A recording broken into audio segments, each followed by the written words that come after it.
Yes. Ellen Jimenez, Oh, I'm here. Regina Salas, Present. Julie Comnic, Present. Jennifer Grogan. Here. We have moved. Here. Michael Marquez is excused. Jamie Thousand. Here.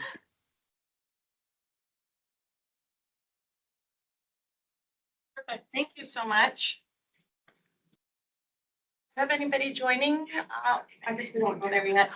We're going to do a quick check-in and ask for a reminder before we go there. If you're carrying a cell phone, computer, or other sound device, we ask that you turn it off or lower the volume to minimize any disruption to today's meeting. Is our council liaison online? Doesn't look like it. No. All right, let's do a quick check-in. Do our commissioners have anything they want to check in about? Share with us? I just wanted to say thank you to the city and all of our friends for helping us get the Newsweek recognition. So that was a big group effort. And I know that the city did a lot of work in helping us get votes for that and share it online. It's a really big deal. And then the time recognition followed that by about a week. And we are currently paying through the process of paying for access to the logos, which is always how they get you. But you'll be seeing a lot of that out there in association with Flagstaff. Congratulations. Congratulations. Yes, thank you for all y'all's support. This is really what I wanted to say. So thank you. Yeah, it's awesome. Yeah.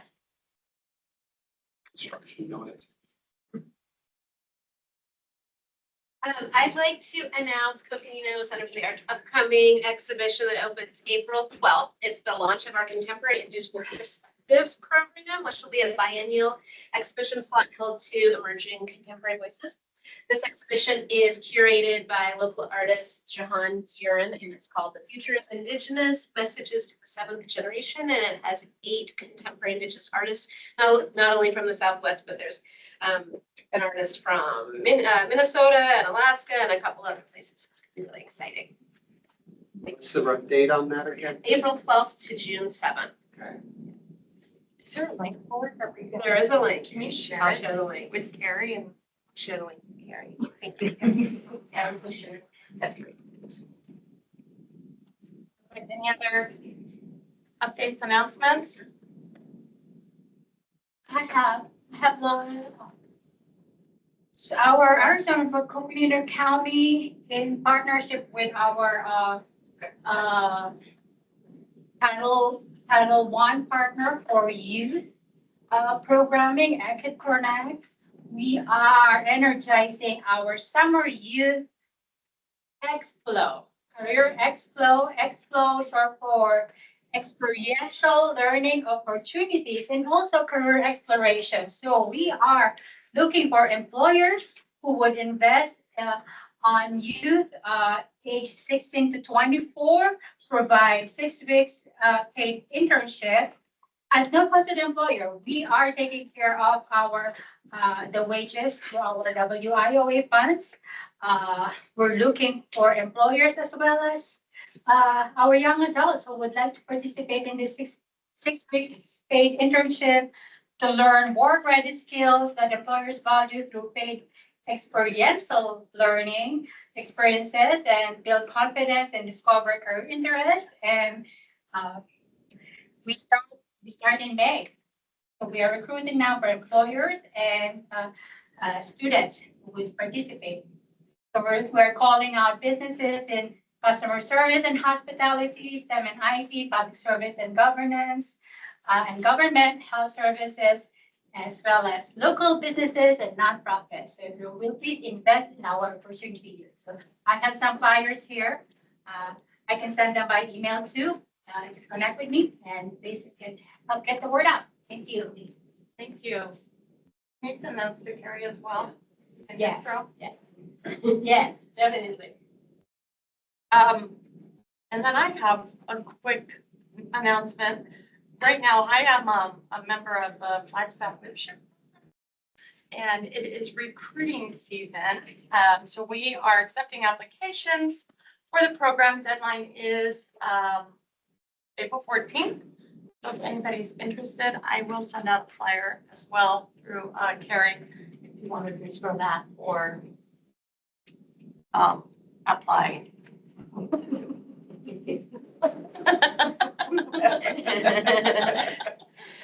Perfect. Yeah. Apply. Any other updates from the commission? I know we have some visitors here today. Do you want to? Hi, Bruce Somzak. I'm the chair of the Workforce Development Board. And so great interest in the great work that Annie has done on minimum wage survey. So it's I'm Patty Subzak, and I'm the principal owner of Civil Consultants. So happy to be here. Thanks for being here. Do we get after? Hi, I'm Nancy Baca. For the meantime, would you mind sitting here so the camera can catch you? Sure. Please, Thank you. okay. Please, sir. Yes, please. We don't fight. It's called a tape. My name's Nancy Baca. I am an associate teaching professor of economics at the W.A. Franklin College of Business, and I am also the director of the Economic Policy Institute. And we are the ones that did the research on the minimum wage. Hi, I'm Melissa Jurgensen, and I'm a research associate at EPI. Hi, I'm Fei Zhang. I'm also a research associate at EPI. Thanks for being here. Of course. I'm looking forward to your presentation. All right, we good? Next on the agenda, we have the approval of last month's minutes from February 27th. We all did receive those via email from Carrie. I can get is there any questions or any discussion regarding the minutes? We will, it's coming. All right, perfect. That is the case. If I can get a motion. Madam Chair, I move to approve the minutes of the February meeting. 27th. February 27th meeting. Second? For the first and a second, any discussion? If we're all in favor, I'll say aye. Aye. Any opposed? Aye. That's- 27 minutes have passed. Next on the item, we do have our guest presenters. However, I'm going to move some things around because I believe Heather Craig is here and she likes to share the attractions report. Heather, are you available and ready to share that? I am. Hey. So hello, Madam Chair, Commissioners. Let me just share my screen. So can everybody see that okay? Yes. Perfect. So again, my name is Heather Craig. I am the Marketing Operations Coordinator at Lowell Observatory, and I have the monthly visitation report for the attractions. And last month, I met with some of the commission members, including Cody and Trace, and we kind of really redid this report for you guys so it has the most information possible. And so starting off, I have the snowfall from during our snowy months for 2023, 24, and 25. And so as you can see, 2025, we are seeing a significant decrease in the snow, and that is something that we determined to have an effect on visitation for different attractions. And so here is that. And then this is going to look a little bit different from what we've seen in the past. We shifted from a line graph that was really looking at trends to this bar graph to do an apples to apples comparison of the monthly visitation and then the percentage change in visitation by month. And so here we have January and February, and this does not include the total visitation for Grand Canyon. So we are down 11% in January and 14% in February from 2024. And then here is the same graph, but this is the Grand Canyon National Park. They are up 8% in January and 7.2% in February in visitation. And then here we have all of the locations added together, including Grand Canyon National Park. And so with that included, we have a 0.67% increase in January and a 1.1% decrease in February for overall visitation. So these were the new 3 graphs or 4 graphs that we kind of came to the conclusion of this is the best data for the commission. And so we can really see those changes year over year by month. And then here we have just a few upcoming events, a lot of really awesome spring skiing events for Arizona Snow Bowl, the Tillman Honor Run at Flagstaff Extreme. And so as we come into summer, we will definitely starting to see more events pop up throughout Flagstaff. And yeah, so that is what I have for you guys. Any questions or comments about the new layout or the data or anything like that, I am happy to answer them. Heather, this is Ellen. I have a question. Yeah. Was it a little bit simpler for you to put together? Once we kind of sussed out exactly what data we need, this is quite a bit simpler for me to put together, yes. It's definitely much easier to read. Right. Question. Yeah, curious about how did you collect the data of the visitation to the city? This data include both the day trip and overnight trip or just overnight trip? And how do you separate business trips and just a tourism trip? Like, So is it in reference to the slides you just saw? yeah. That's only for attractions. Okay, so they're ticketed places, so they're simply counting the tickets. And she's saying visitation, but Heather really meant, patronage, but there's another word I just knocked out of my head. But, thank you. She's just meant attendance, so I didn't want to Yes. confuse you. Is attendance to those. So it has nothing to do with visitation.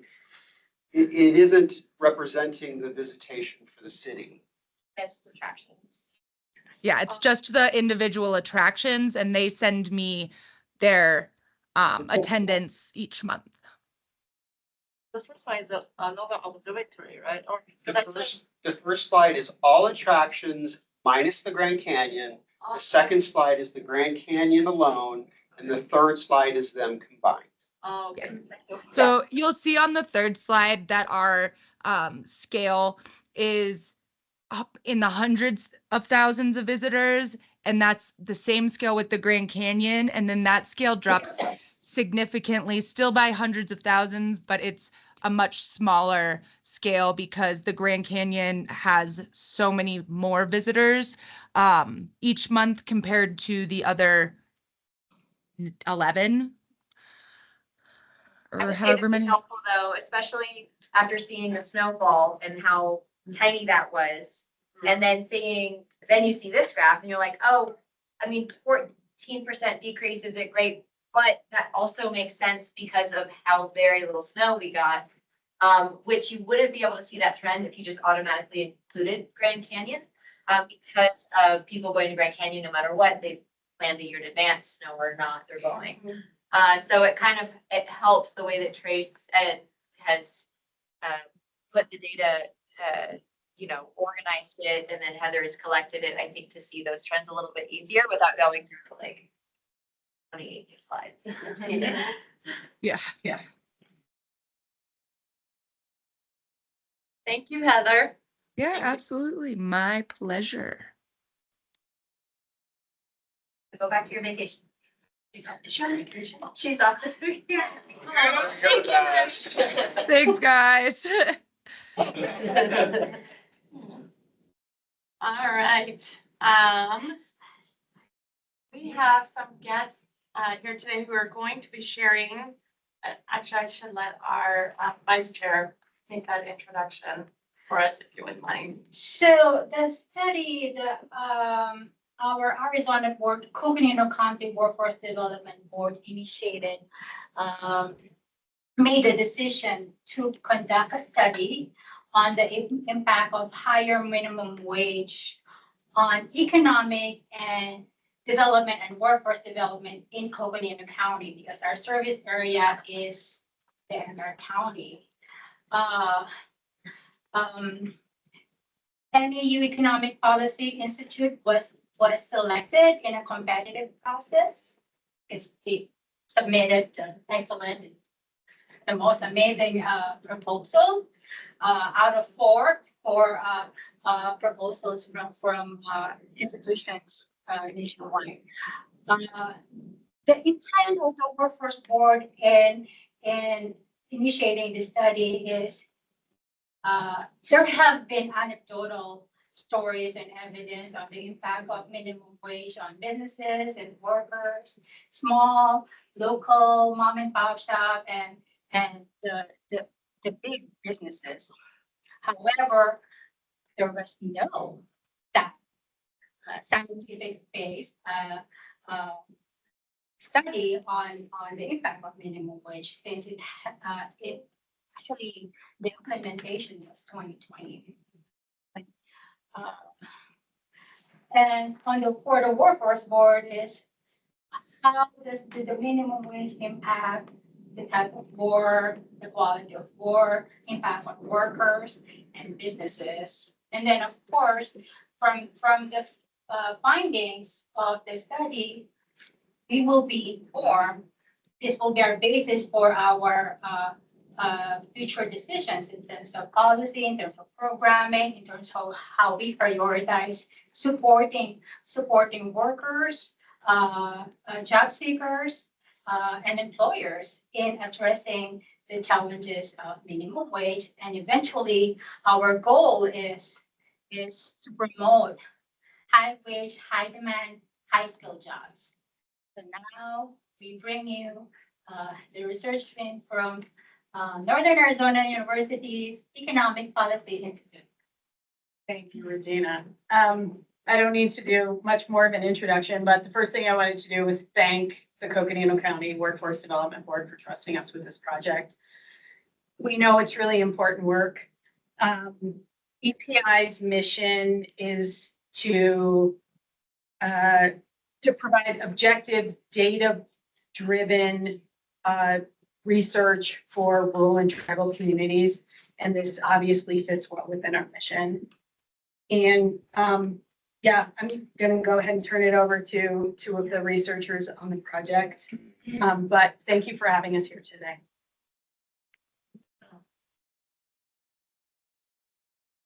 You want to? So I'll do the slides, just tell me the Okay. next slide. If you're okay there, or if you're more comfortable standing, you can do that too. It's totally up to you.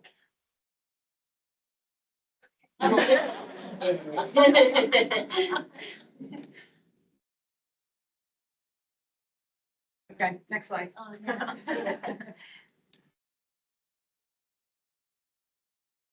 Bit of a delay, yeah.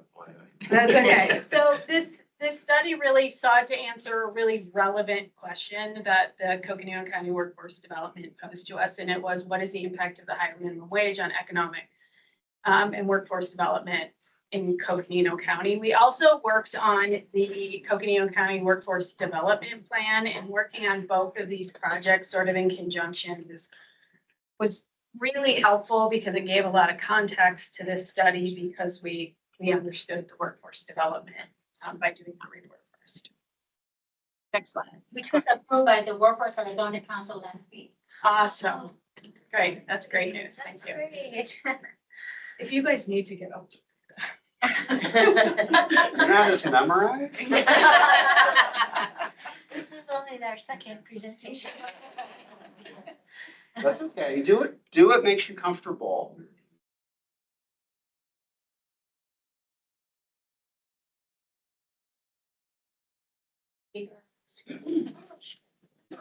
There we go. That's helpful. Okay, so, Flagstaff's, as we all know, Flagstaff's minimum wage policy was voted on in 2016 and went into effect in 2017. And in that time, in the 8 years, the minimum wage for standard employees has gone up by 122% and 234% for tipped employees. And we will always be $2 minimum, at least $2 higher than the state of Arizona. But the state of Arizona's minimum wage policy also went into effect in 2017, so the same year. So it's nice data regarding the state. But in the state of Arizona, Flagstaff is the only city that has a higher than the state minimum wage. And we also have some of the highest cost of living in Flagstaff. So we know through research that has been done that the minimum wage still falls short of workers' financial needs in Flagstaff. But as a tourism, also as a tourism economy, as you all well know, we have many minimum wage jobs and workers. And we also learned that there are 70 other localities in the United States that have minimum wage policies, and of those, Flagstaff is and Coconino County Flagstaff is generally smaller than the other regions and generally more rural than the other regions with higher than average minimum wage. Next slide, please. And so we have two slides here to provide some context to help set up the difference in difference presentation that Feifei will give, which was the economic model that we used. But before we go into what Flagstaff could have been without the minimum wage increase, we want to provide these two slides of context on the very same measures that we used in the difference in difference, which are number of establishments, number of people employed, and wages, looked at several ways. But as you can see, in all categories, Flagstaff has gone up in jobs, wages, establishments. There was a dip in leisure and hospitality during COVID. Next slide, please. And there was also a dip in manufacturing during the COVID period, but you can also see that for wages in this specifically manufacturing, they have recovered since the COVID pandemic. Next slide, please. And so our methodology was mixed.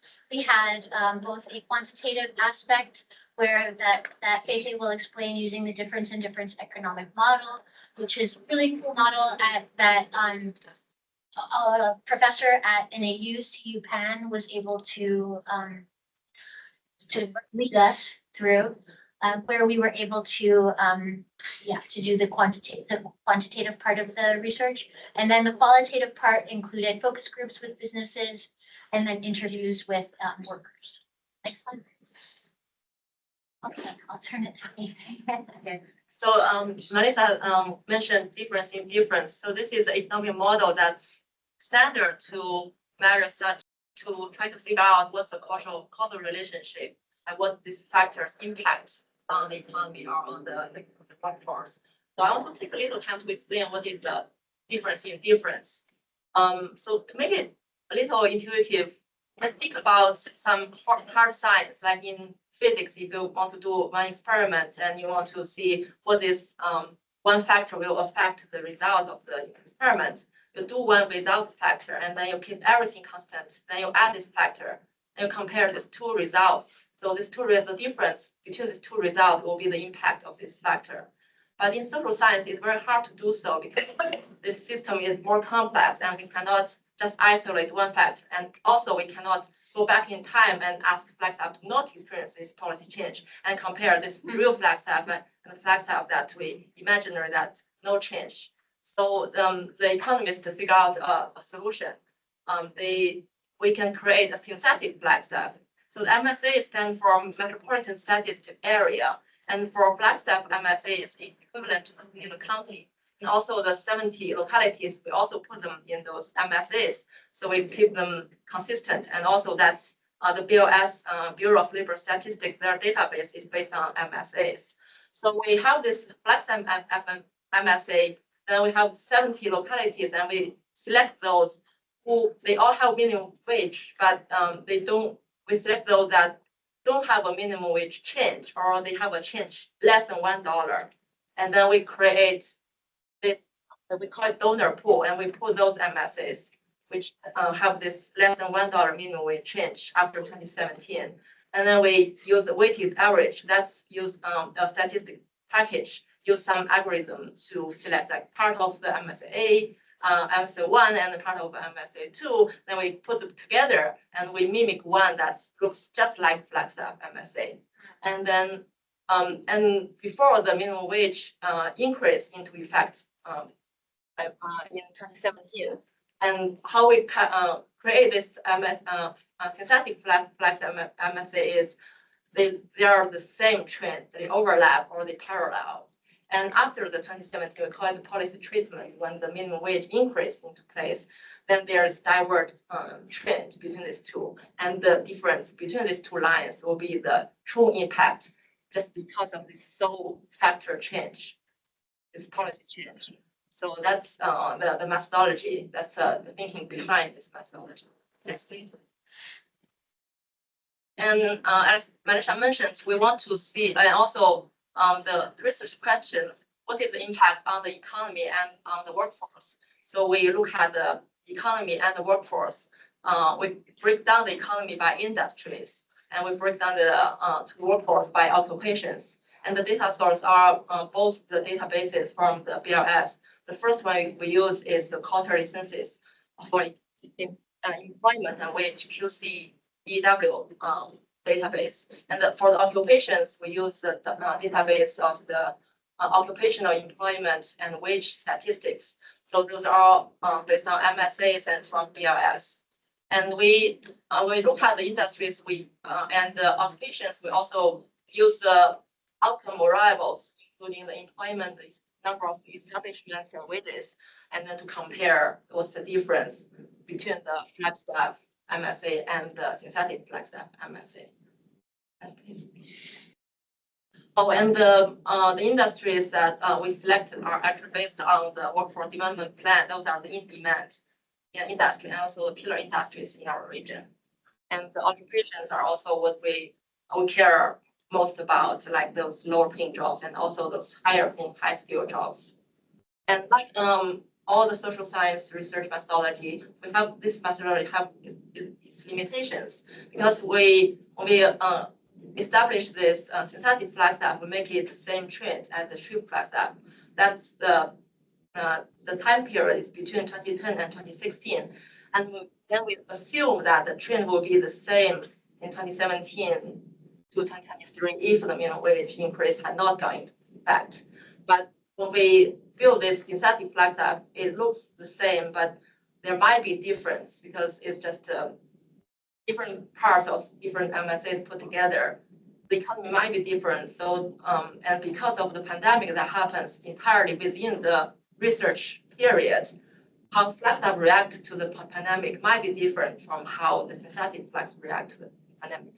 So I think there's a big noise in the analysis, and that's in all the economic research during this period, we cannot avoid this type of the data limitation. So yeah, next please.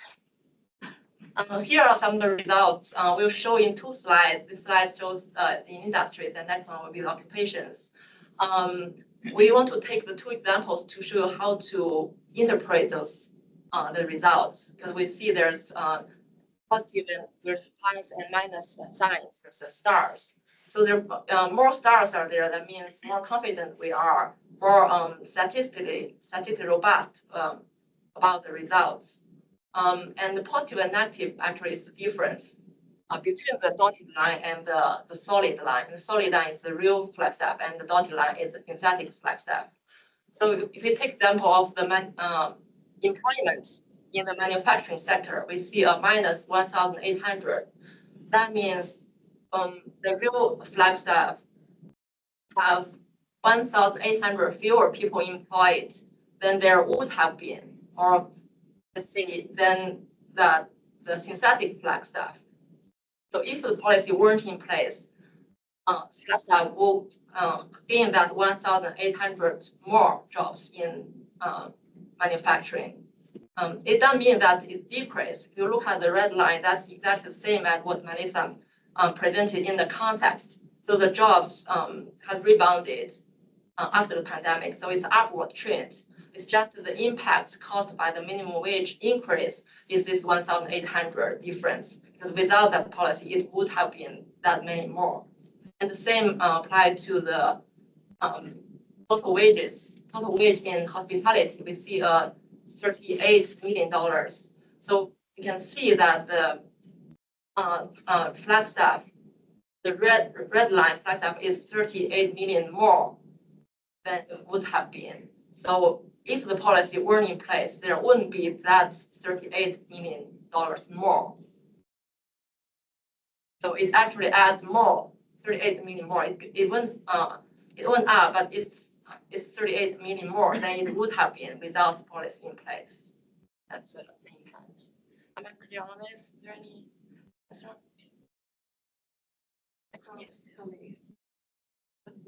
Well, one of them, I want to explain this. One of them is if the wage wasn't in place, they have it, right? And then one of them is the real Flagstaff, what did happen? Okay, so that's what you're seeing with the dotted line and the other line. What's your question though? So, the Maybe you topic. should ask the ladies, and not me. Okay. So the topic sample is manufacturing. And you're saying that this was modeled on, in the, MSA, right? The synthetic Flagstaff. Yeah. Yeah. Yeah, so the topic sample shows 1,800 fewer people employed.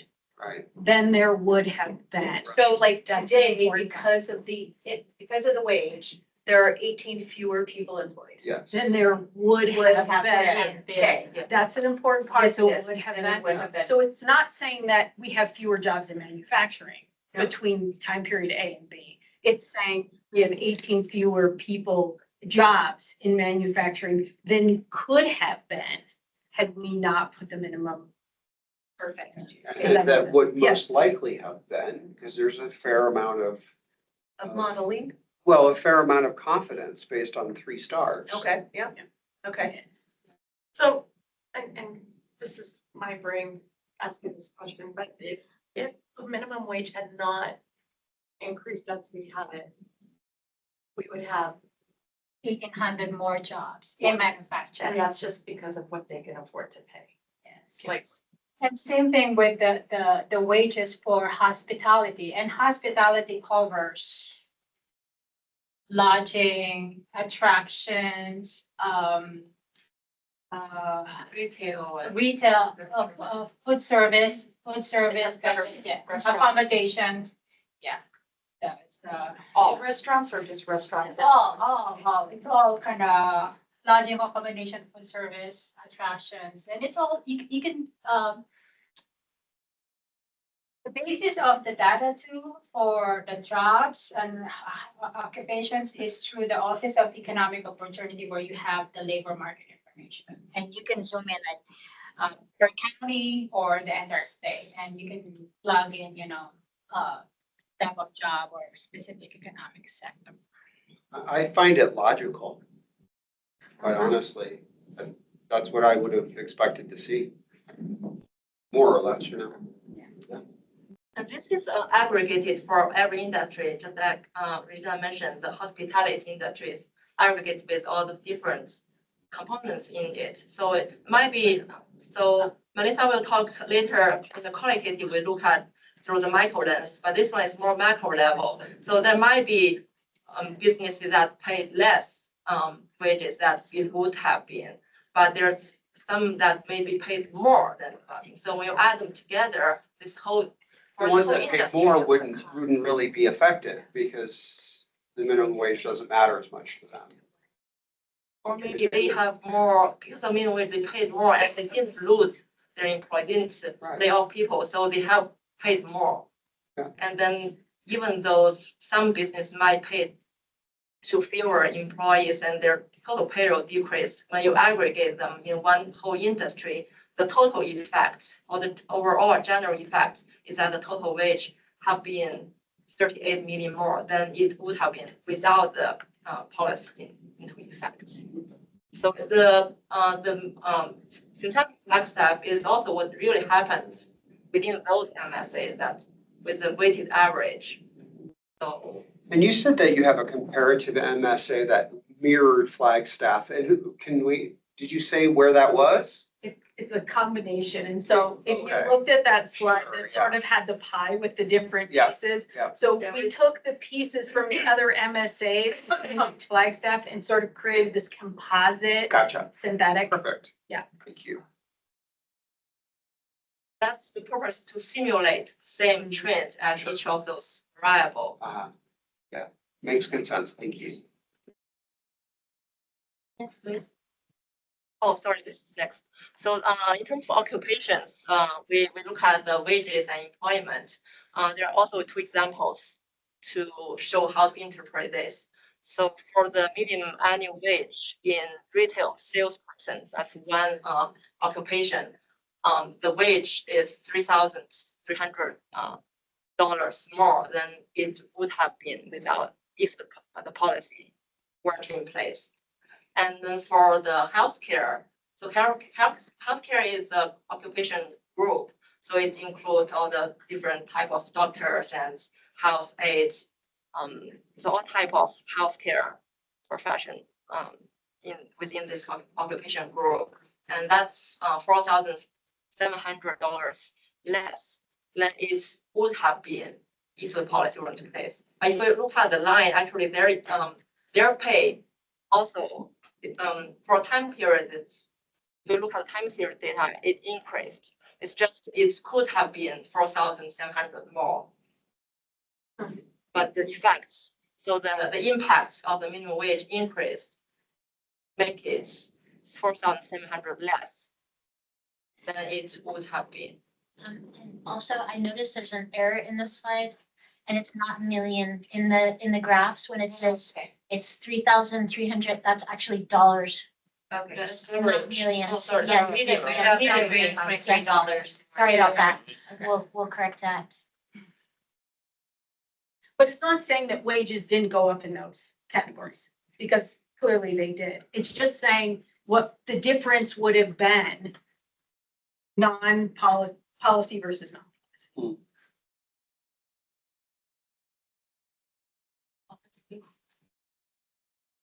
And we also look at the cost of living. So this data is from the cost of living index.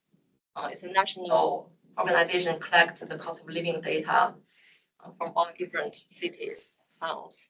And the result shows that there will be 2.34 more than it would have been without the minimum wage for the composite index. Those are the essentials like foods and utilities, healthcare, housing. And then for the miscellaneous goods and services, there are those non-essentials such as meals away from home, or entertainment, or like alcoholic beverages, those mix of commodity and services. So it would have been 6.65 points more than it would have been if the policy weren't in place. But for this result, we are also not so certain because for the other ones, for the industry and occupations, we see the same trend, although there's difference, we see the same trend between the Flagstaff and synthetic Flagstaff. But for this one, we see the trends are different. The Flagstaff has an upward one and the synthetic has a downward one. So we're thinking maybe that's what the limitations in the methodology and the data. Maybe it's how the pandemic affects this differently. So yeah, that's the cost of living impact. Next, please. So there's some highlights for the quantitative method. As Melissa just presented, for the raw data from the trends that have nothing to do with the minimum wage, that we see the number of establishment jobs and wages for all the industries that have been seeing growth post 2017. So that's the context. So what are the impacts from the minimum wage increase? There are some positive ones and negative ones. So the positive ones that the leisure and hospitality industry has seen positive impact in all the variables, including the establishment counts, employment, and total wages. So this whole industry benefited. They all increased than it would have been without the policy in place. And other positive impacts is on the wages. Across all occupations, workers made an average of $1,250 more per year than they would have made. And the median wage in the lower wage occupations, including the retail salesperson, hotel clerk, and also forest occupations. And also average and total wages in trade, transportation, and utility industries have seen a positive impact from the policy. The aspect that got hurt from the policy there are fewer jobs across all, like overall, than it would have been. So we grow jobs, but it would be 4,000 more if the policy were not in place. And in terms of specific industries, construction would have gained 1,600 more jobs, and manufacturing would have gained 1,800 more jobs if the policy were not in place.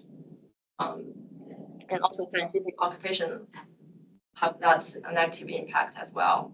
And there are also the lower wages than it would have been in healthcare occupations, management occupation, and professional service industry.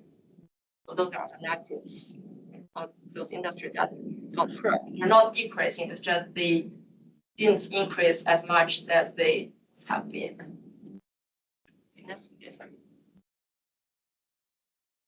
So I'll review the qualitative methodology.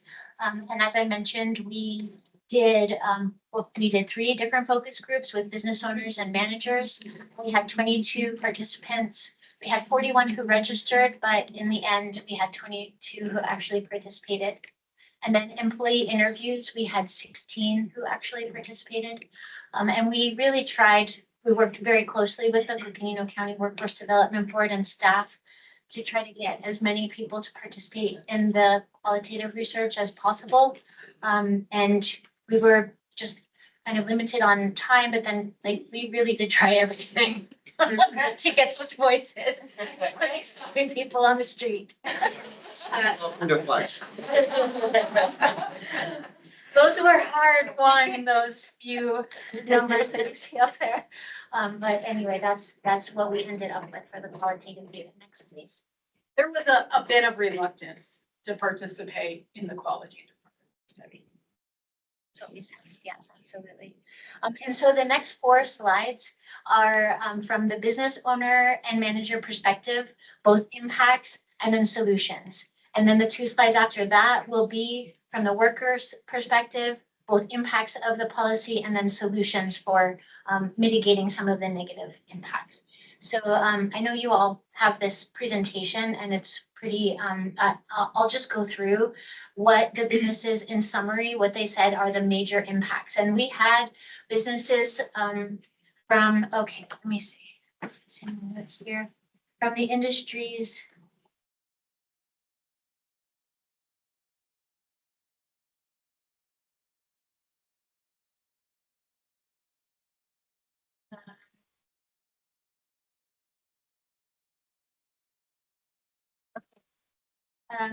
Hospitality, tourism, recreation, retail, manufacturing, healthcare, and business services.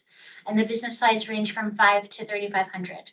Some of the main impacts the businesses have seen, significant rise in payroll costs, job consolidation, reluctance to hire inexperienced workers, technological adaptation over hiring people, reducing reliance on local vendors because their costs are higher, difficulty in keeping management level employees, higher employee turnover in general, difficulty in recruiting new employees to Flagstaff, and difficulty in hiring when prices cannot be increased.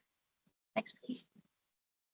Some of the solutions that the business owners and managers came up with were implementing tax incentives to offset higher labor costs, reform the minimum wage policy, help small businesses absorb payroll costs, invest in key industries that sustain local employment and economic growth, ensure the workforce can live in Flagstaff, strengthen workforce development opportunities, and support opportunities for businesses to collaborate. The quotes exemplify the points. And then we'll move to the workers. So the impact that the minimum wage has had on workers has been mixed, both positive and negative. The positive things are that they have wage increases that they can count on each year. They have relief from having to work more hours. They feel supported by the community. They also noted that new workers make the same pay as experienced workers, that wages do not keep pace with the cost of living, and that there's they have noticed that there's a proportionately negative impact on small businesses, and that there are fewer job mobility opportunities. And some of the solutions that they offer, they offer that to diversify Flagstaff's economy, to increase resiliency, to provide tax relief to support small businesses, to shift the perspective on minimum wage to show community benefits, and to provide opportunities for pay increase for long-term employees. Obviously, these are the insights of those who were interviewed. Yes. Right? So this is from their perspective. Those are the major themes that came through from, and the report that's on the website has a lot of direct quotes that come from the focus groups and the interviews, but it was really rich. The qualitative research, the results that we got were really rich. So those were the main themes that came through. Okay, so Faye, when she presented the difference in difference, it all looked positive for the tourism and hospitality industry, but that wasn't what we heard in the qualitative analysis. And we think there's two possible reasons for this. That the difference in difference study period ends in 2023, and it could be that the situation for this industry has become worse in the past 2 years. In addition, as Feifei mentioned, the difference in difference model is a very macro level look at the industry. And so it could be that there are differences in size or type of business in this industry. So, but regarding the highlights, in addition to what we presented before, but one of the things that we also noted is that both stakeholder groups, the business owners and managers and the workers report that they have financial struggles and concern about making it in Flagstaff. They have concern for local businesses, small and large in Flagstaff, and they all want to continue living and working in Flagstaff. Okay, and so just 2 more slides here. The overall summary of our research that we feel that we can say is that the difference in difference, it says so much about so many different things. And so that's why Feifei kind of went into like how to interpret the tables. So there's a lot of information in the difference in difference results at the macro scale.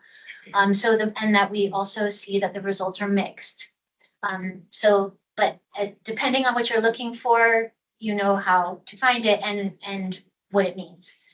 So the difference in difference provided a lot of information there. And then on the more micro scale, the qualitative results provide this granular view on the policy's impacts. And there's a lot of depth in the report on what the impact has been in Flagstaff on businesses and workers.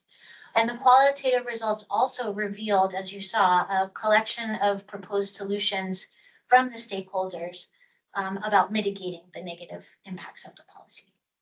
So finally, as we, I think, have described here, that the economic impact of minimum wage increase on the economy and workforce is very complex work. It's hard to, it's a hot topic. It's just complex research. With mixed methods too. So there's also this inherent limitation that we have because of COVID. And then nonetheless, we feel that the model that we provided it can help us understand the impact of Flagstaff's minimum wage policy on Coconino.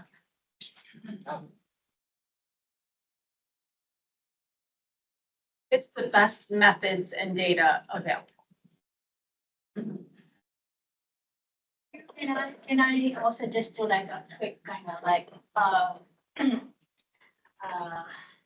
a synopsis to the synopsis, because I've been part of this project from the time we sent out the request for proposal, selecting and through the process of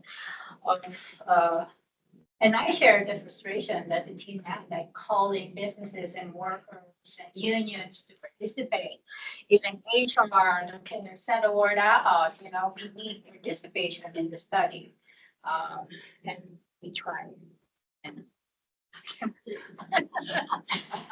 so this study is a solid foundation in providing decision making for the local workforce, but even for our local and state and federal policymakers, because we as workforce board cannot change the policy.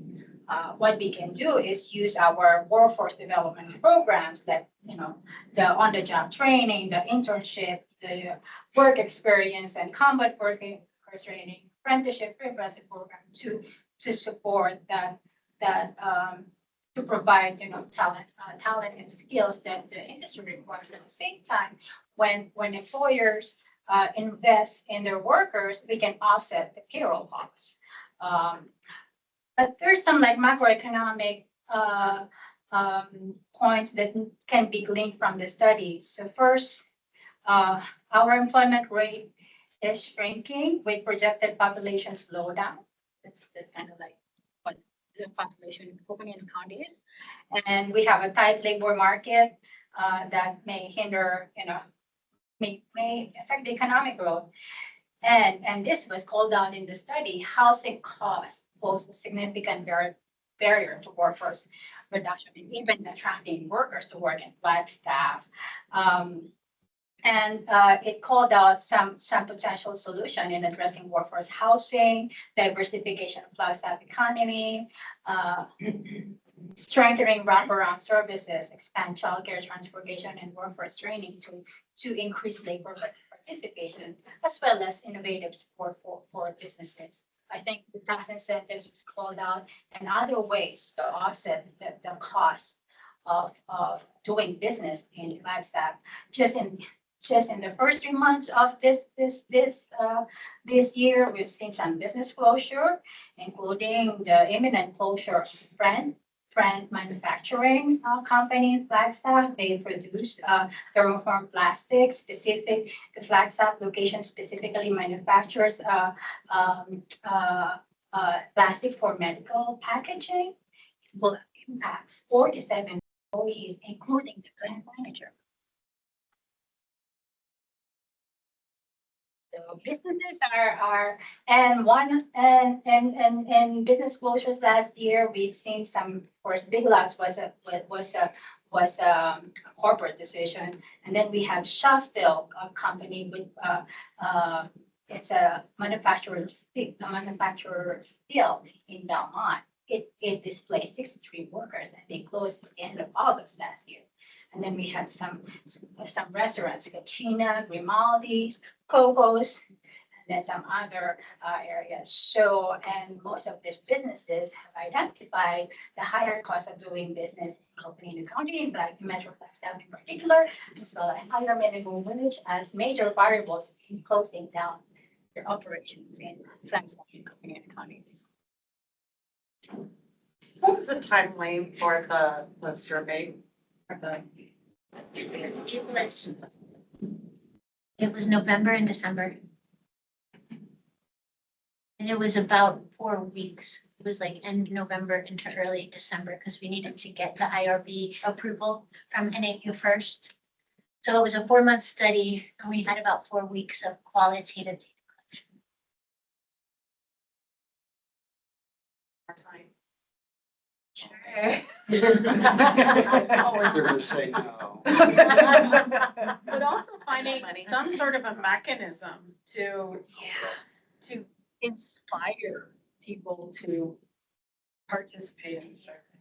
Well, I mean, full disclosure, I was asked to participate and it's just, it was a really busy time for a lot of us, and what you saw there with the lessening of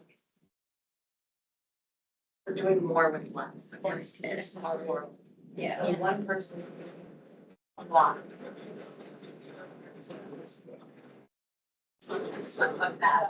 Yeah, I know we were like, wanted to do it, but that was literally right when we opened the new science center. And it was impossible, and now we're battling science grant funding loss and all of that, so it's just, it's a hard time. Yeah. We even added 2 more sessions, right, for the focus group, and focus groups were all virtual, so to allow participants to join wherever they were. And we had an ad in Flagstaff Business News. We had an new procurement cap, and it was on CAP's community events. It was on the chamber calendar. I announced it at multiple meetings that I have attended. So, and that's the thing too. I think that's too a frustration on our end, because we did the best we could to get the word out, and you know, just wanted 1 hour of your time. You don't always have that. Yeah. I didn't have any, not in November. But if there was more time, I think, or even longer than 4 weeks, sometimes that's possible, but sometimes the calendars, because of the nature of the tourist town and the next tourism cycle of spring break or summer, having a few more weeks to put that together, yes. Yeah. And, Commissioner Cody, speaking of time,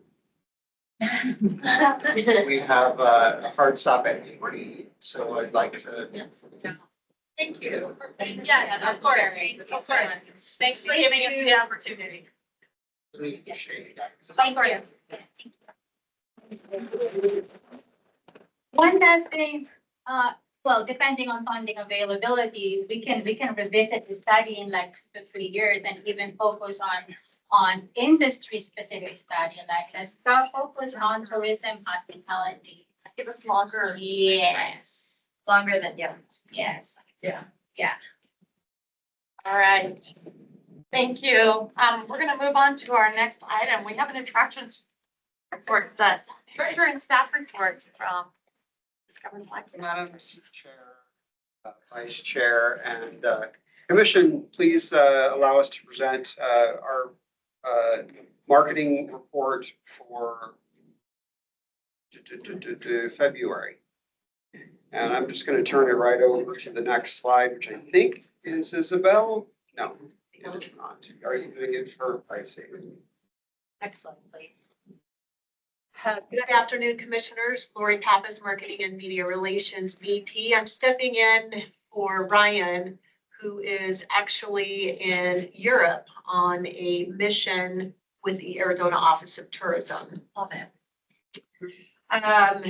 Quick glance, any questions on this slide? All right, we'll move to the next slide. Again, y'all had an opportunity to take a look at this. Any questions here? Good media coverage. Thank you, Ryan. And to that point, Trace, the next slide, I really want to call attention to the particular results associated with the With Love Flagstaff event. We took the show on the road. This was on the heels of, this media event was on the heels of Waste Management Golf. And then, of course, it was chased by Valentine's. And so the point here is that the Metro Phoenix media, they were in market at events for the better part of a week, and it's just exhausting. So the idea is let's take the show on the road, team up with the ice sculptor and see what we can do to drive market attention and inspiration to this event and get them to Flagstaff. In which it did result in a fabulous hit with Channel 12. So much, in fact, that the newscasters, it was Kareem and name's escaping me, Mark Curtis. they actually bantered about the event and about Flagstaff after the footage had rolled. So a huge win and a lot of effort. Great numbers. Thank you. Yeah, thank you. Next, okay, here we are. Yep, so you can see that he is hard at work in London and Paris. As far as what we're looking forward to for the coming month, you can see the journalist schedule here. And there will be some more, I'm sure, filling in between the spaces, last minute requests. Next slide, please. Madam Chair and Commissioners, hello, Isabel here. Ready to talk about February. Had a slow February on our Facebook here, and I will attribute that to snow, just as reflected with everything else, really.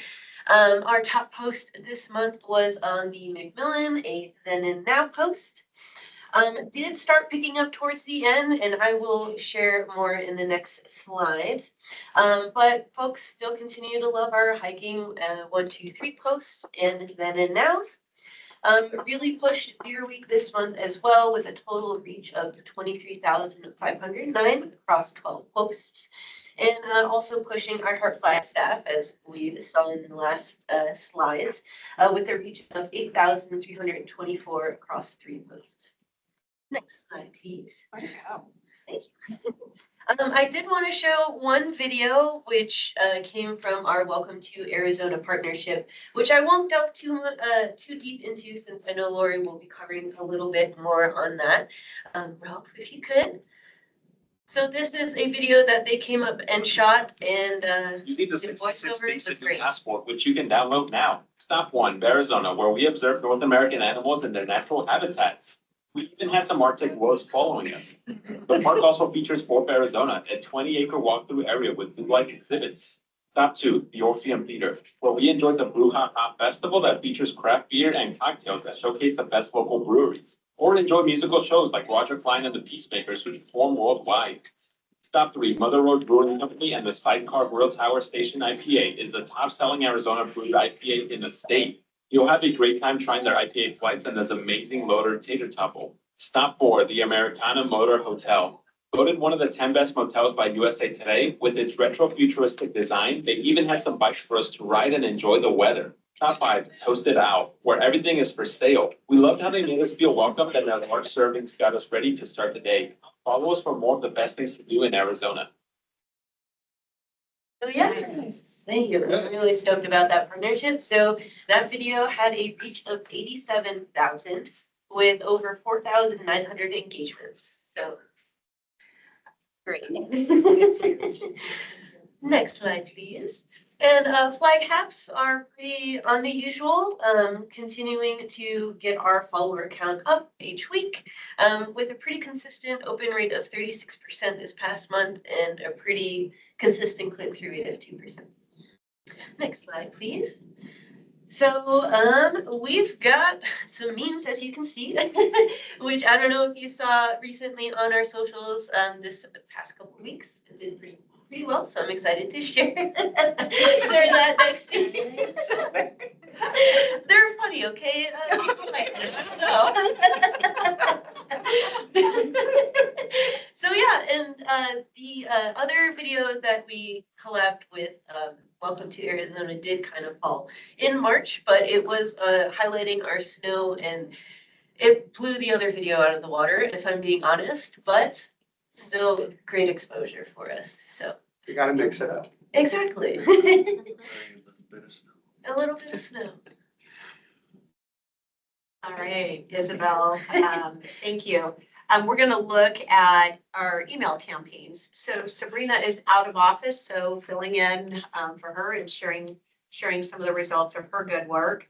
Again, had an opportunity to take a look at this. Want to share the top clicks here for this particular email. Went to Flagstaff 365 events calendar, and you're going to see in the next couple of slides, you're going to see some of the elevated performances with Flagstaff 365. So this is really a bite at the, or not maybe a bite, but just showing that marketing rule of five that we talk about so often.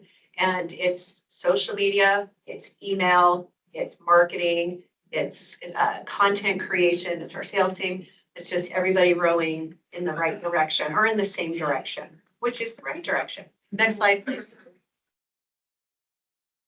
All right, another snippet here.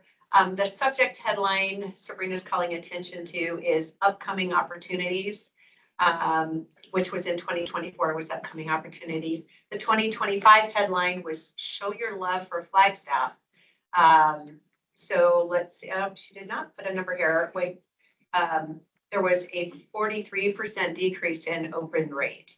So she's always testing the granularity and the reaction to the headlines and to the content. So she does take a look at it and then she will make a pivot. So let's take a look at what happens in March for this Flagstaff local newsletter or email campaign. The Route 66 support. So there were several events taking place throughout downtown during February that inspired visitation. There was a 4% increase in signups and over 1,000% increase in check-ins for the Route 66 passport. And that's comparing month over month for the reason that this hasn't existed for quite a year yet, which is our normal comparison period. Next slide, please. The Digital Trails Passport, the weather was exceptionally nice to get outdoors. There was a 350% increase in trail check-ins, and that is a comparison to year over year. Next slide, please. All right, let's talk beer sweepstakes. Entries increased by 26%. And Sabrina is sharing that is attributable to the support of the 3 food and beverage influencers that were hosted in town. And that was just on the social media side, right, with you and Sabrina. And then there were additional influencers that were hosted on the earned media side as well.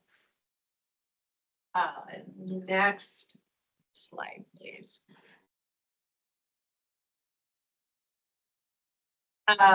Some website updates. Yes, this is just a work in progress always. But some of the content that was updated includes the First Friday artwork, hiking, St. Patrick's Day, Easter. And then there were some listings that were also either updated or newly entered. It looks like maybe that there were about 5 of those. Next slide, please. A look ahead. Festival marketing is in full gear. And then website updates, that, like I said, is a work in progress. Any questions on that side? All right, let's move on to some paid marketing.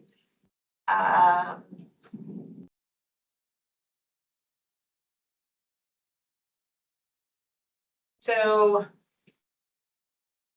want to share just high level the share of market percentage for our hotels and length of stay. You might recall that is one of our goals. So percent of market, Phoenix had 65% of the stays and they stayed 2.1 days at a hotel. Albuquerque was 8%, staying 2 days. LA was 7%, staying at hotels 2.1 days. Tucson, 7%, staying at hotels 2.2 days. And Vegas was 5%, staying at hotels 2 days. Any thoughts, Ellen, in regards to, did your property trend? That seems, About the trend that we saw. Great. You said Phoenix, Albuquerque, Tucson, and Vegas. And LA. And LA. Struggling sure travel on the weekends. I'll tell you what, it didn't hurt with spring training. No. Right? They're up and running really since COVID. They're pretty solid. So speaking of spring training, we're looking at the left ad here. The native click-through rate was 0.57 in January. You might remember that, and I had mentioned that it's gonna level set, and it did, but super proud of it. It level set at 0.43. I mean, I think I can go home. You want me to finish this or what? So just showing. It's just showing that there is a lot of demand for the destination, especially, when you're looking month over month, how it level set, and then year over year. Beer Week sweepstakes, that's ad number 2, that performed with a 0.20 click-through rate, about 85,000 impressions were served. The Stellar campaign that just continues to be just that, a 0.40 click-through rate. Oh, just wait, it's gonna get better. Just watch, it's gonna get better. You're gonna be happy to go home. And Flagstaff 365, the With Love creative had a 0.24 click-through rate, about 79,000 impressions served. Next slide, please. We're gonna look at some website metrics here. Domestic, you guys, this is a little painful. I called Trace. I was out of breath. Anyway, this is tough to discuss, but you gotta take the bad sometimes with all the good that we've had. So we did see a drop in engaged sessions, but a silver lining, we also saw more than a 2% increase in engagement rate. So, what's happened, what's going on? I think all of us here at the table are aware that seasonality and lack of snow had a big part of this. And it's also shown in our STAR report that you all have also seen. The engaged sessions, we did see increases from Tempe. They were up 10%. Dallas increased 31%. Dallas increased to almost 1,500 engaged sessions. Phoenix, LA, and Las Vegas each reported double-digit decreases. I do want to share, as you would think, I would hope that you would think, how is March shaping up? And my chin is up. So hopefully, we've got a couple more days. Hopefully next month, I'll be here a little healthier. I have a question on that. This could be too premature. It's hard to get this kind of data so quickly, but I was wondering if you attributed any of the drop in engagement in like the stock market or general sort of waiting or travel dollars, that kind of thing, or if you attribute it more to a lack of snow. Or a combination. Right, yeah. Have you read anything about the response, the market response to that, especially in February, which was a big. To the Trump administration? That's I mean, correct. yeah, I was gonna say there's a lot of media distractions, Media, but also the stock and the tariffs, which are affecting. I mean, it's very present in my brain. It's like I can't see anything throughout that. It's definitely going to affect destinations that are fly market more than they will a drive market. Right. So we've seen some, I think it'd be unrealistic to say we haven't, but I think we'll see more effect if things continue the way they are, we'll see effects in the international market this summer. Right, like the tariffs that are coming on the 4th. Well, there's going to be some protest type Sure. travel or non-travel. From Canada, specifically to Arizona and Mexico. France, Germany. France, Germany. Mhm. So we should probably see some. We should anticipate that. I'm hoping that the drive market will fill in for that, Sure. but we're going to find out. Do we have the data? This is something I'm working on with Lowell, but that's such a small percentage. Do we have the data to see like, oh, here are the people coming from Canada in 2024 and here are the people we're missing from Canada in 2025 to like show that pattern or show that if there was a one-to-one? Yeah, we can. It's not going to be a perfect science, but Right, we're going to get it from Park Service. Yeah. We're going to get it from AOT. Yeah, AOT will, right. If AOT is going to have that data for us. There's other ways we can get it through like VisaView. Okay. so we can get it, yeah. Okay. It won't be perfect. Yeah, like I said, but it'll we're looking at those trends, but we are such a small percentage of the. The only thing is, and we'll do that, we'll look at it, especially if it's, if there's a drumbeat to do that. But then you follow up with Mhm. and what? And, it's just interesting to look at, but what do we do about it? Not a lot. Our really. thought is just invest in Drive Market as a We're gonna response do to that that. for sure. Yeah, we're trying to front load that, is that investment in Drive. Yes. But if there isn't as much of because there has been, I have read some things like, oh, well, it's Grand Canyon, people plan out ahead. Or because it's a seven wonder, it's sort of like people are just like, I have to see this before I die. And that might be different than what other tourism economies are experiencing just because we do have Grand Canyon backyard. And we do need to keep in mind that the international market books out well in advance. Exactly, yeah. A year to two, So, right? tourism economics is another source that we can get data, USTA as well, United States, the Tourism Association. So there are avenues to get data. And, as Trace said, the other options too. We'll never be able to counter message any of that, though. We're Yeah. not gonna do that. We're gonna stay talking about the drivers, key drivers, and then we're gonna try to backfill with other folks who may not be as affected or interested in that. Yeah. In the hotel industry, what we do with this, I mean, immediately I felt like I was in COVID world again because of the cancellations that were coming in. Especially in the government market, but this is where we have to really diversify our portfolios. Yeah. That's kind of what you're doing, and just Trying, keep yeah. those folks under our range, but we still want to. And the headlock. Well, and we Yes, see it yes, sometimes. I tried. Not getting away. Carrie, do we? Huge cancellations on my side, but we just want to make sure we keep others. And then Jennifer has a comment. Yeah, February is a big one, and April's the next one. Jennifer stated that we are seeing sponsors pulling back, not willing to spend money because of concerns over the economy. This is affecting events this summer already.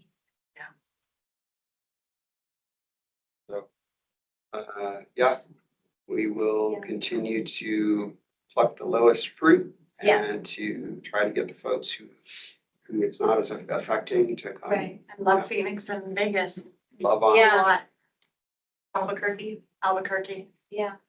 Yeah, there's the question is, does Grand Canyon proof us from that any, or the long planning time for a Grand Canyon visit, 1 to 2 years out? And, or is this like a short response and the market will recover? Those kind of things, it's really where we're putting our marketing dollars. It'd be important to like keep an eye on, since we might be just different than other tours. Sure. And we will do that. Yeah. And report back to y'all for sure as months progress. All right. Thank you. Thank you. All right, next slide. We're going to take a look at, I'm putting context into the deck that you all have seen. Some of you might be familiar with this. To the right of our organic ranking, to the right is AI making an impact on search. How do we fix it? I will tell you that I am in the process right now of working with 2 vendors to help elevate our presence, and can we elevate it? So we are taking a hard look at this as well. It's not easy, it's changed, and this, we're gonna call this a Google effect. We're gonna call it a Google widget, and I'm sure that there's a host of other descriptions, verbiage that is being used. But just know that I do have my finger on it, and we are gonna try and impact it. But what's happening is we're going to see, or we are seeing less conversions to our website because people are clicking on other hot links. So think about the way you're searching, and are you gravitating, to the left side, or are you gravitating to content on the right side? And what's happening is not only is this happening, but organically listed content is also being pushed further down the page.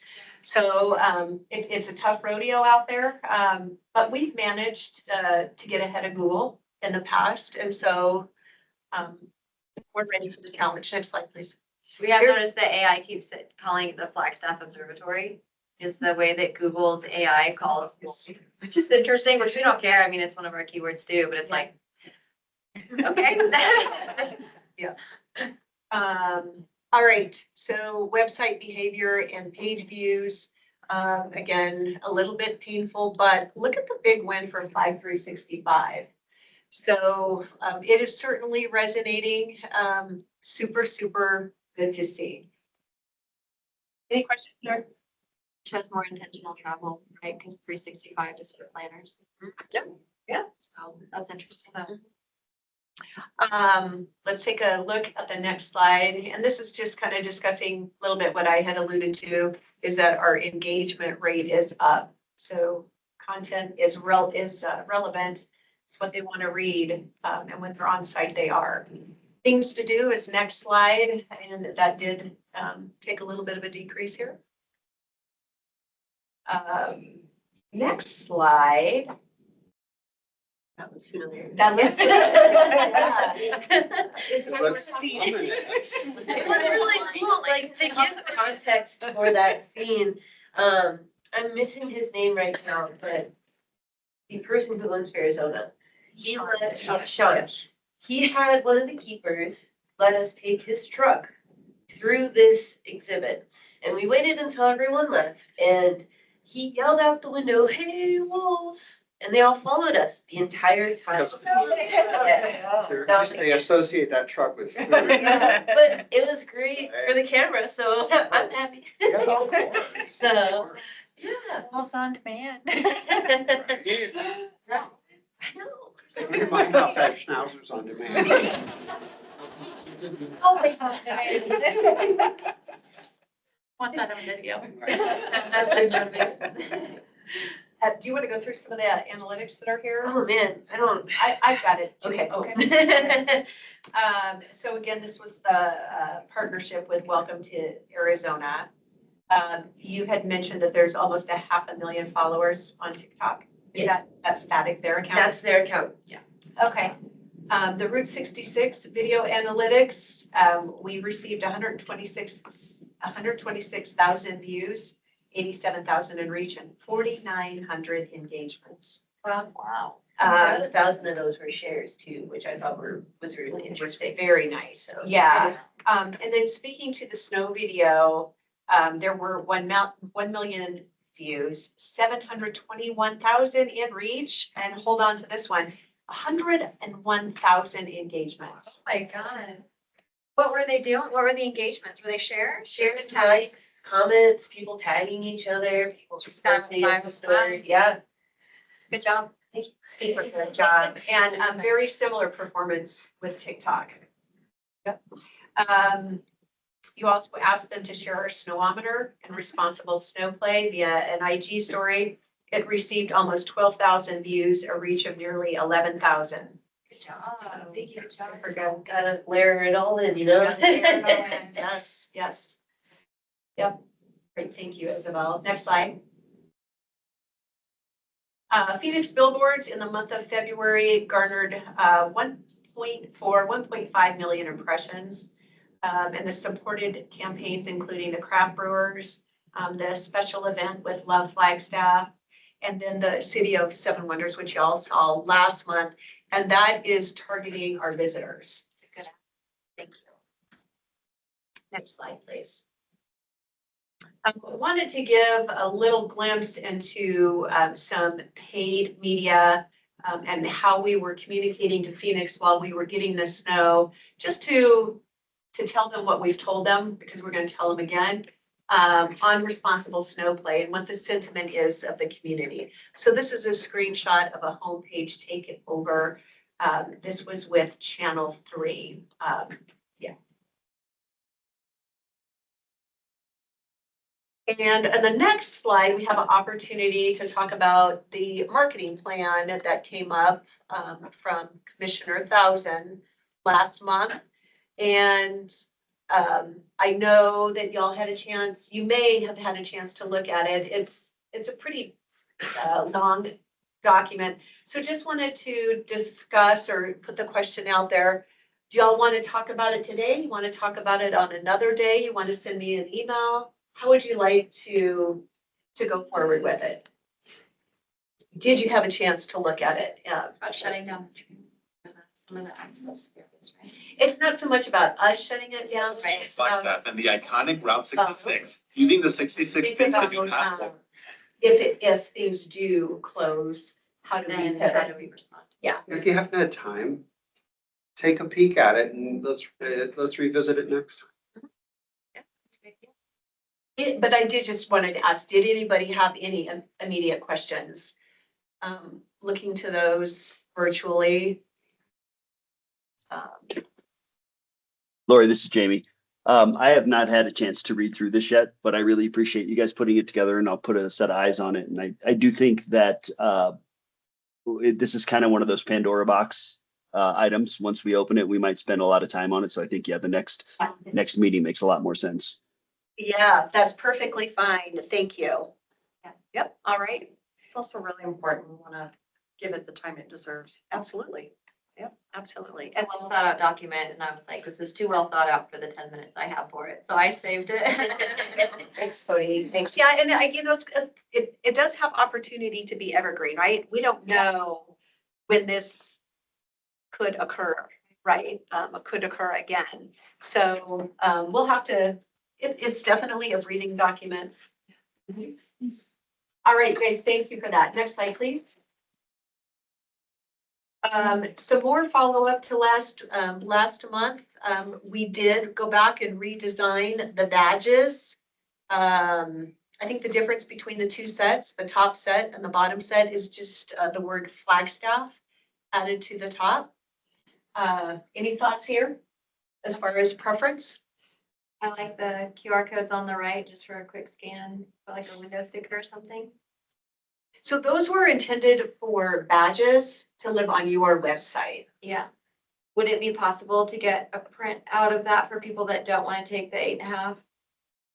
Like if they're just waiting in line, I'm thinking like at the attraction, Something. a window cling, or we could even print it. Like we could just get the design, we could print it. Absolutely, yeah. Because something like that on the right is really good for people just in line, I think. Versus what's on the left. On the left, we don't, I'm speaking from, I guess, obviously our perspective is we don't have a lot of just waiting times at the attraction. So just having the quick QR code is super great. Yeah. I like the Flagstaff things to do. Me too. I do. Yeah. Yeah, we just have a few options, few color options, depending on your site. Season, To yeah. incorporate. Yep. And I can, we'll be sharing this with all our stakeholders, so I'll make sure to have a print and a. I like The the website print, back. because usually the site you're on your phone anyway, so it's kind of hard to QR code.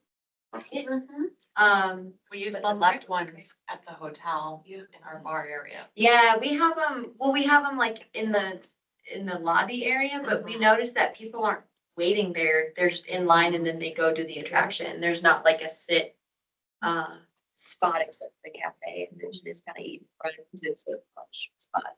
But the one on the right, we'd love to have in the line area for people to promote other things to do and encourage them to stay the night. Great idea. Okay, so our path forward on this is to provide a live link to partners and stakeholders.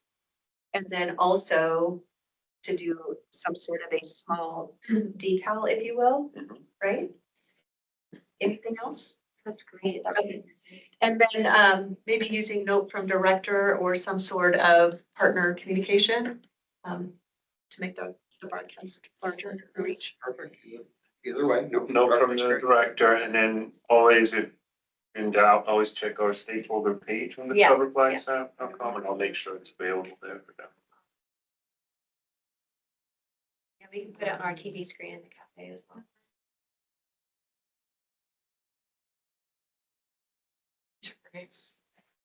Okay. Very quickly, we are at 3:00. And I think we're done. Wow. Can we back it up one? Promise I won't take long, back one more. There we go. These are digital ads planned to push out for the month of April, really leveraging, the time. I love that middle one. Look at it. So the middle one is actually our retargeting. And that one just, the retargeting normally is gonna perform stronger than the general programmatic, right? Because, so how that works is they're gonna get served the ad on the left side. They may or may not react, and then that second one begs them, book your stay now. It's a very consistent image, very engaging, and so they're gonna take a deeper dive, and they are taking a deeper dive. And we know with calling out that accolade that we're gonna get. Yeah. Here. Yeah, that's awesome. Yeah, and we're gonna put it on all of our billboards and paid social ads. That's where we bought the logo use. Perfect. Perfect. I'm good to stop. If we're good to stop. We are. Madam Chair, Vice Chair, Commission, thank you for letting us present. Thank you. Thank you, very y'all. much. Meeting is adjourned. We'll see you next month, 24th. And thank you, Trace, for your help in getting those reports so much more efficient. I think that's really so useful. Yeah, I like you had a clear vision and it really showed